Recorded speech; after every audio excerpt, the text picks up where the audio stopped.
Les amis, on se retrouve pour un format un peu spécial aujourd'hui puisque la chaîne TF1 fête son 50e anniversaire et à cette occasion, on voulait revenir sur les moments qui nous ont le plus marqués, qui nous ont fait marrer et qui sont devenus complètement cultes aujourd'hui. On commence avec un programme phare qui a fait briller Domingo il y a quelques mois. Je parle bien entendu de Danse avec les stars. Avant que PA ne soulève ce beau trophée, ce plateau a aussi été le lieu de la première rencontre entre Michou et Elsa et ça c'est plutôt stylé.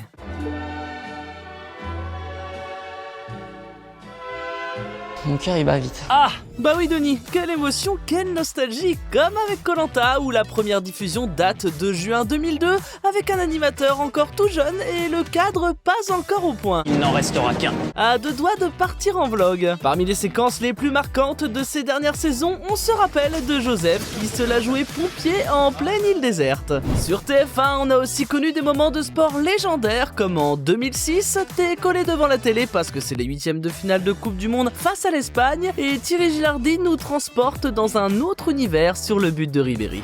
Vieira, où est pour Ribéry qui va arriver devant Casillas. Vas-y mon petit! D'ailleurs, en parlant de commentaires mythiques, je ne peux pas faire cette petite sélection sans vous passer celui de la victoire de la Coupe du Monde 98 par Monsieur Thierry Roland. 3-0, 2 buts de Zidane, 1 but de Petit. Je crois qu'après avoir vu ça, on peut mourir tranquille. On poursuit ce petit best-of avec cet extrait d'un chanteur que vous pourriez peut-être reconnaître aux côtés de Johnny Hallyday. Si ce n'est pas le cas, la réponse risque de vous étonner. Alors, trouvez ? C'est Quentin Mosimann, devenu DJ et headliner de certains des plus gros festivals de musique de la planète, comme ici au The Event 2022. Vous avez connu Julien Doré à son prime dans Popcorn dans ce genre de séquence difficile. Je suis lent. Je suis très lent. Non. Moi, là, je... En fait, c'est logique, hein, dans la vraie vie, il est à l'image de son personnage dans la série Panda. Et dernier petit truc, je me lève à l'heure que je veux. L'occasion aussi de revoir une autre séquence emblématique, celle du juste prix présentée par Vincent Lagaffe. 14 200 c'est le 9 et le 8. Alors c'est gagné.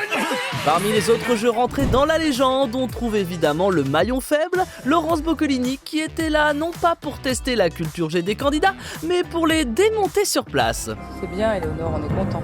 Évidemment, ça n'a absolument rien à voir avec le maillon frêle. Mister MV, 42 ans, vidéaste, naturiste, je viens de sortir de prison. Est-ce que c'est votre dernier mot? Bah non, pas tout de suite Jean-Pierre, je voulais terminer ce petit best-of pour les 50 ans de TF1 avec un générique, celui de la fin des programmes, parce que oui, en 1979, c'était pas 24h sur 24, donc à minuit 30, c'était fini avant le retour des émissions le lendemain. Sur ce, à la prochaine.